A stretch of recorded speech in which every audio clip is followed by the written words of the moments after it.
We've got another fantastic session for you lined up, and set the scene in session one. Now we're going to get into process today. Hey, good morning, everybody. Great to be with you. Right, today we're going to talk about process. This is going to be all about process. We'll position it. This is going to be the only session where we get into any detail about a process and about a system. The rest is going to be using that system to really develop the way that we think about the market. So we'll cover the training of the intensive, the whole training intensive objectives very quickly. We'll remind you of those. We'll get into process, why it's needed and where it fits in. And then we'll leave you with some homework and reading. Right, so let's get into it. What is the objective? I am a consistently peaceful, active investor in all market conditions. Again, every word specifically chosen. And we are going to be unpacking that through all the sessions, not in every session. So this is going to build as we go. So I've changed this slide to, it's the last iteration you saw that said, you are a peaceful investor. And I've now personalized it because we need to start moving to the belief that I am a peaceful investor. So we need to start saying that in the first person. So internalizing it. Internalizing it and starting to move down. Otherwise, it's that person over there, not me. And this is important, subtle, tiny, but big effect. And the more often you say this, we'll talk about auto-suggestion and some other techniques and sessions to come about how you instill this into your mindset. But I'm a peaceful investor when I know what to do and do what I know. Small words, but big meaning. We'll get into those and unpack them as we go through the sessions. So my doing is conflict-free, effortless, composed, and unworried. I'm at peace with all outcomes in all market conditions. I'm on track to achieve my long-term growth and profit goals. So this gets back to the being consistent, peaceful in all market conditions, doesn't it? Correct. Is that all market conditions is not just about when the market's going up, it's about when it's going down, and that's even a more important time. And the fourth bullet point there is where peaceful involves being profitable as well. That's the money performance side of things. But really we have to get the mind performance going before the money performance comes. And if we don't, then sure, we can get lucky in small spurts and small samples. But to be profitable over the long term, that requires a different mindset. And that's really what all this is about. To get that profitability and be on track and stay on track for your long-term goals and profitability, your financial goals, we have to achieve some mindset goals along the way. Hey, the path to peaceful profits is via a process. So it's a stepping stone. It's the number one thing that you have to get in place before you can actually move on to mindset, which is why this is called the Process Plus Mindset Training Intensive. So Mark Douglas has stipulated very clearly that it must be mechanical. So chapter 11 out of Trading in the Zone.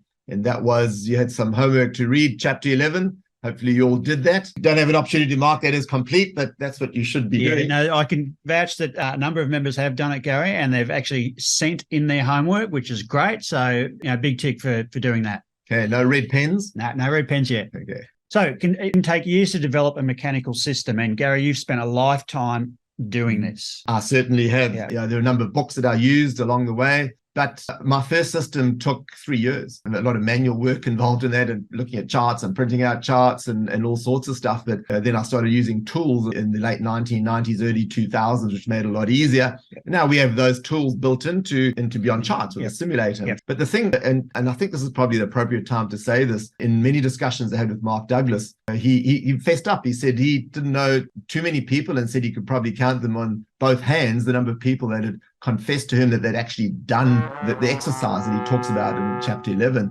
And even though he tried to make it simple in the book to say, listen, now this is all about skills acquisition. It doesn't have to be the best system. It's important that it's a mechanical system, and we'll define the entry and exit in a few moments. But that was a stumbling block. They didn't have a mechanical system, or they didn't have one that they trusted, because they were looking for profitability immediately rather than skills acquisition first, right? So that was the big stumbling block. So we do have a mechanical system, and without it, we simply wouldn't be able to be doing this training. It's a major mandatory prerequisite to be able to get the mindset that Mark talks about in his book. Yeah, and just on that, Gary, I just want to reiterate there's a huge population out there of dabblers, we called them in the previous session, that don't have a mechanical system. They think they have a mechanical system, but they're not able to quantify it. They're not able to make it rules-based. They don't know whether it has an edge or anything like that. And that's the expertise. That's all the hard work that's already been done, that you've literally done that through all your breadth of experience over the last 30 plus years. It is. And, you do need some skills. You certainly need computer programming skills. You need to have some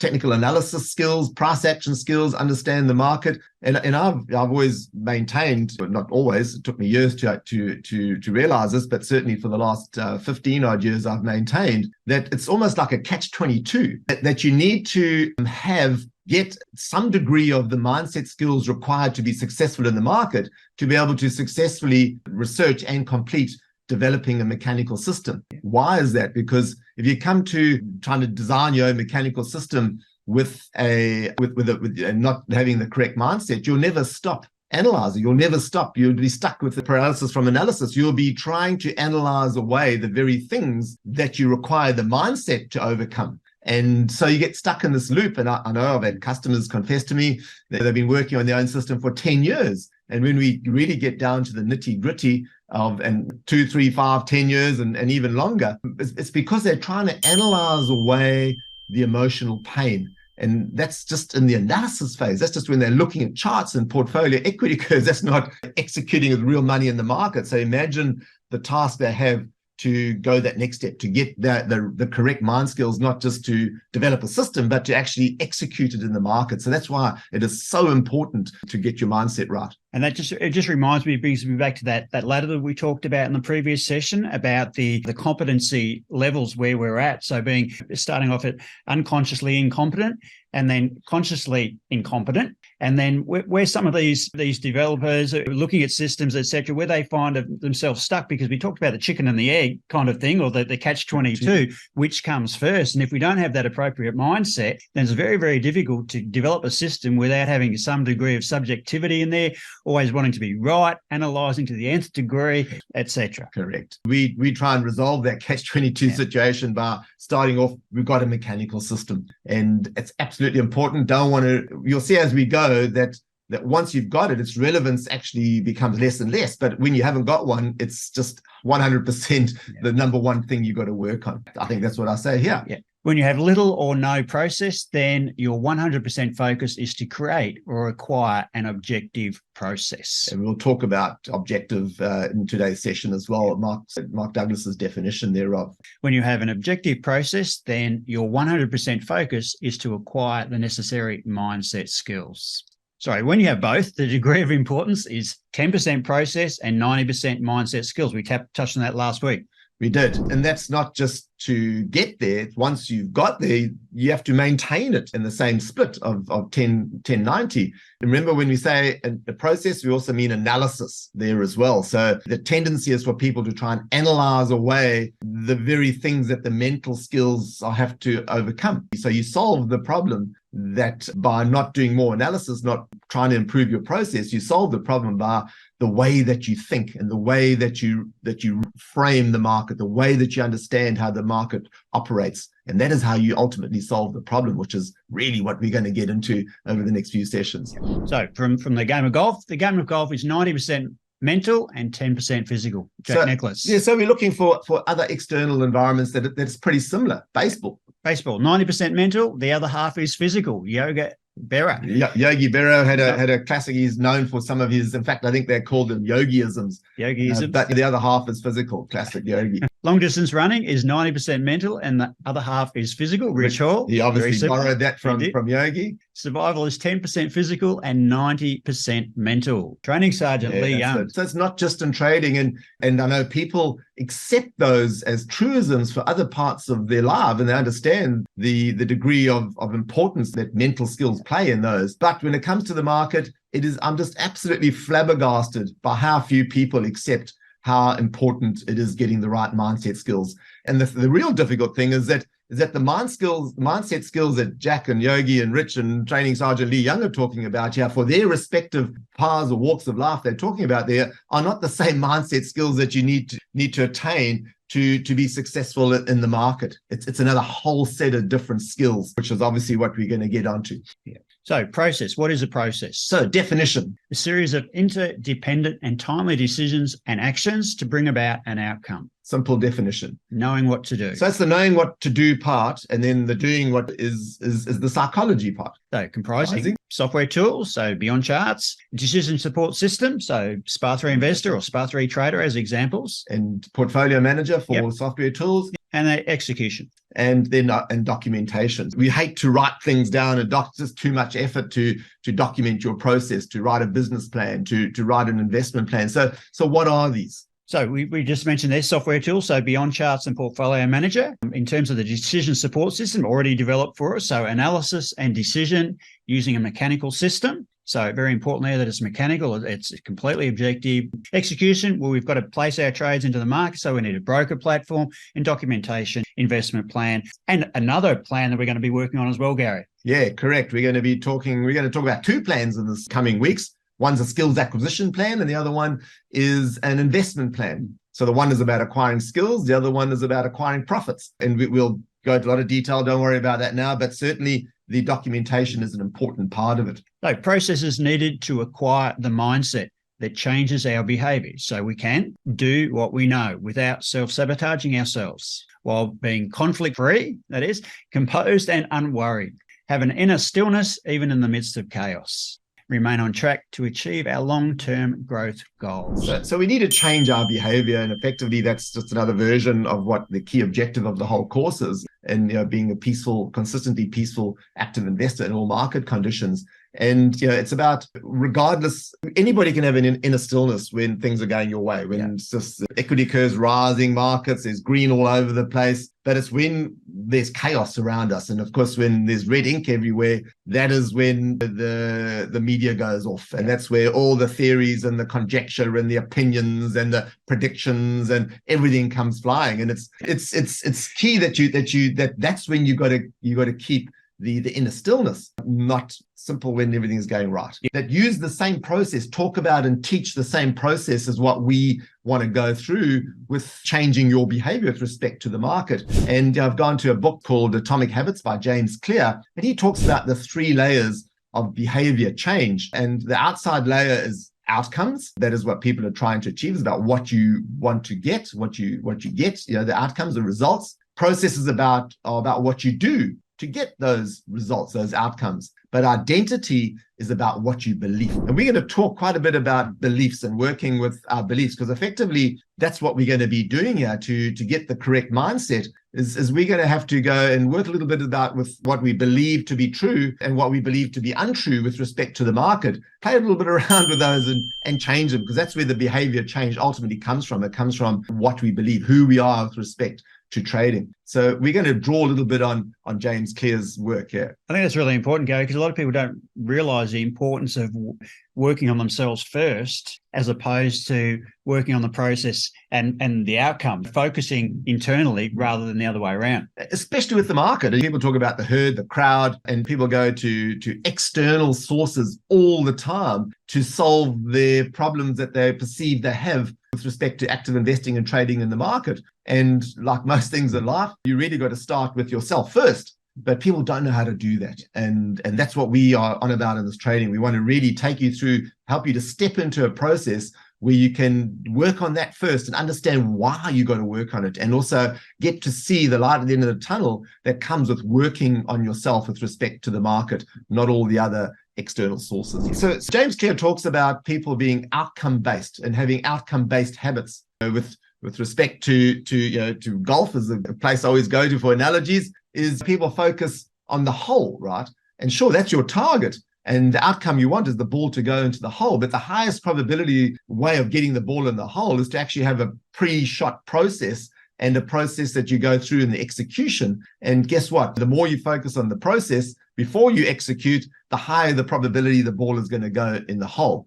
And it's the same with just about anything else in life. So the paradox is that when you're outcome focused, you seldom achieve the outcome that you're trying to achieve, that you're wanting to achieve, right? Whereas James Clear talks about identity-based habits, so forming habits and forming beliefs, which is really what a habit comes from, the core belief. If you start on the inside and you work outwards, then becoming processed, focused with functional beliefs that are functional with respect to the environment in which you're operating, has a much higher probability of achieving the outcome. So you got to go from being outcome focused to process focused. You've got to go from outcome orientated to being process orientated. And that is, you wouldn't have heard this for the first time from here, but it works with the market as well. But you have to have that process. And we'll talk about what kind of process in a moment. So if you want better results, then forget about setting goals. Focus on your system instead. Goals are good for setting a direction, but systems are best for making progress. Third party, no, not to do with the market, but I believe highly applicable to the market. And I think he's a bit strong there saying, forget about setting goals. I think it sets a direction. And it's also, you've got to know whether you're on track or not. So that's really what goals are. But I think the other clear quote that comes out, he says, winners and losers have the same goals. Same goals, different outcomes. So why is that? It's not the goal that you set that's the differentiator. There's a whole bunch of other things that are the differentiator. And that's what we want to get onto. People come to the market and have the same goals, but there's myriad of different outcomes. Yeah, and we see that as members as well. That we have people who have acquired the mindset and do the work that become winners because of their beliefs and the habits they've established, whereas others who haven't done the work, they've got the same goals, but they've got different outcomes. Correct. So let's talk a little bit about mechanical decision support system is what DSS stands for. So the mechanical stage of trading is specifically designed to build the kind of trading skills, that is trust, confidence, and thinking in probabilities, that will virtually compel you to create consistent results. So this is, again, it's in chapter 11. It's the end of the book. So we mostly dealt with at the end of the book. We haven't gone into the other stuff yet. And there's the page references. The first principle of consistency is the belief. I objectively identify my edges. The key word here is objectively. And this is quote unquote. You got the page references there. Being objective means there's no potential to define, interpret, and therefore perceive any market information from either a painful or euphoric perspective. I think let's unpack that a bit. Mark's talking about the two extremes. The painful is on the negative side and euphoric's on the positive side, right? So you're not looking at existing data and interpreting it. You're just in the moment accepting that it's data, right? At that particular moment in time, you're not using it to predict and project into the future.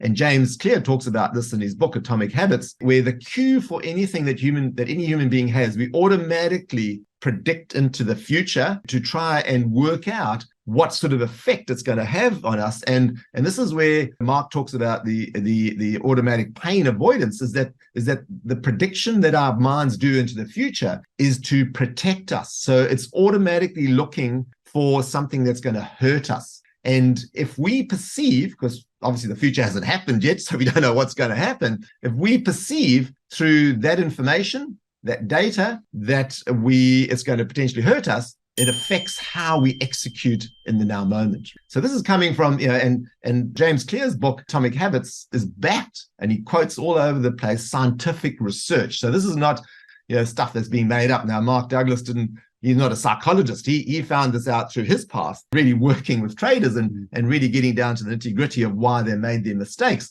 Whereas James Clear is coming from his own experiences, what he learned, what he researched, but also backing it up with scientific experimentation as well. So being objective basically means that you shouldn't be looking into the future. So you shouldn't be projecting and predicting or having any expectations, which we're going to get into next week. Highly, highly important. And the euphoric side obviously covers the positives. If things are going so well, and we can get into this, and Mark he calls it about a riskless state of mind, and people get into that riskless state of mind and they can't perceive risk. They can't see a downside. And that is where the mistakes get made, and huge position sizes, over trading, bringing in more capital, over leveraging, all that sort of stuff happens. And of course, that's what the crowd do. And what we want to do is get away from that. The people, even the crowd, we shouldn't refer to active investors, particularly in leveraged markets, as the crowd, because they've gone a step further than the crowd. But unless those traders, those active investors get the correct mindset, they're going to get sucked into market tops or they're going to get sucked into just information that they read about a company or something that they have a high expectation of because they're an expert in that field or whatever. And all they do is they perceive good stuff about that and they over invest. And then, of course, they get found out. So that's what objective means, a whole bunch of things. But one is certainly you're not projecting into the future as well. Yeah. The way to be objective is to operate out of beliefs that keep your expectations neutral and to always take the unknown forces into consideration. That's almost like a little oxymoron there. How do you take unknown things you don't know about into consideration? It's a good question. How do you do that? Well, you don't consider them. So what you're aware of is that, I'm using Mark Douglas terminology I used to always talk about, is that there are almost a limitless number. Well, there's a limit, but you got to, as far as you're concerned, it's a limitless number of variables out there, right? And you got to acknowledge and totally accept that with every bit of who you are, that you can't control these variables. It is not just one or two or five. There's millions of variables, and he talks about every market participant being a variable, right? And he told stories in his workshops and that about people who cornered markets. One person totally changed the market, and now that's hardly going to happen with buying Apple stock or something like that, but it can happen in futures markets. But so the point there is that you acknowledge and totally accept all these other variables are going to have an effect on what you do. They are forces, and you've got to take those in consideration. How do you do that? By having no expectations, a totally neutral mindset about what may happen in the future. That's what an expectation is. And that's one of Mark Douglas's 5 fundamental truths, isn't it? We're going to get in. That's so we get into why those 5 fundamental truths are so important as well. Yeah.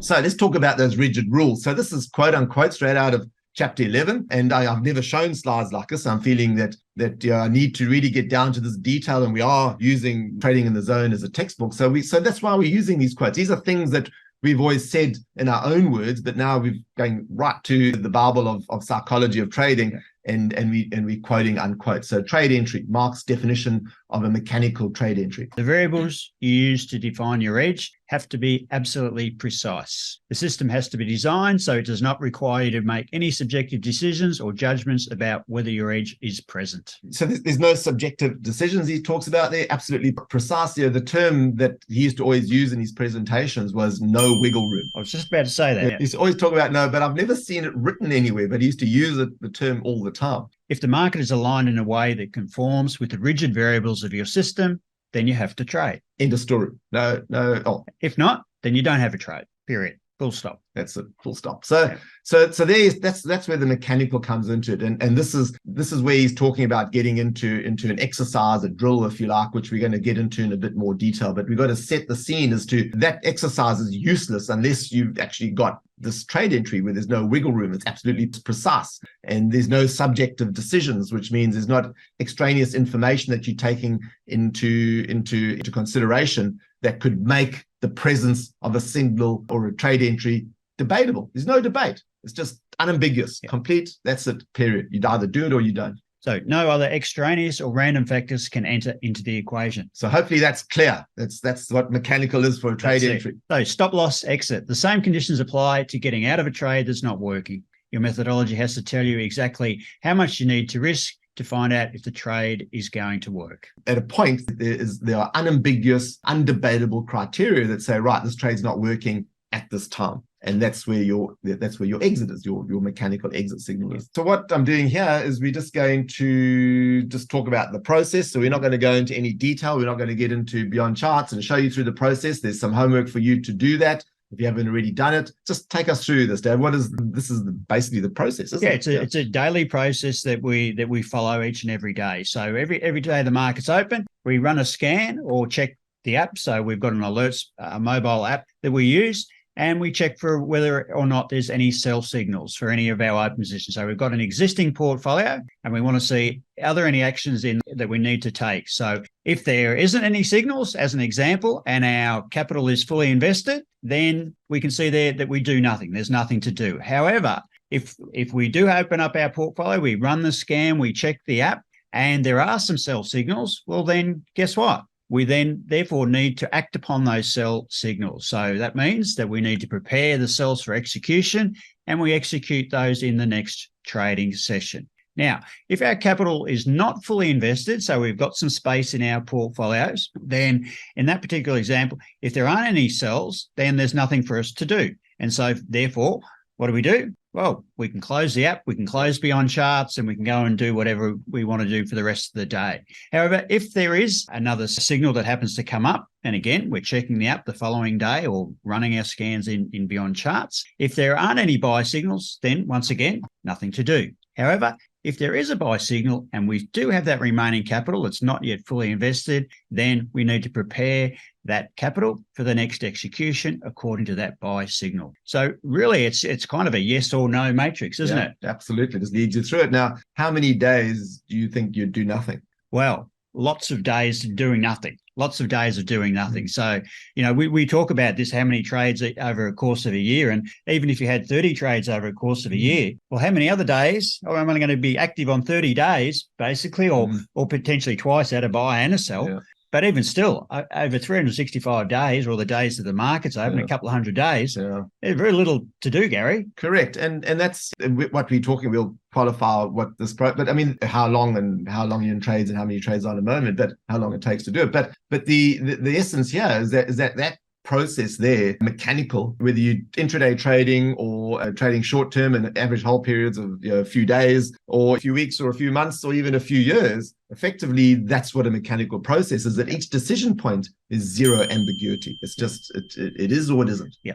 And some homework for you to do in preparation for next week. And of course, you don't only have to stick to this. We're just giving you the minimum amount. There's the whole book to read, and you're going to have to read it more than once anyway. So if you get carried away reading sections, then certainly do that. It'll be a good getting carried away. But at the very least, go and read. We're going to jump back to chapter 7 now. And next week, we're going to get into managing expectations. So at least read those 11 pages in the book and those 11 on the Kindle version, and in preparation for next week. And we'll get into expectations and the 5 fundamental truths.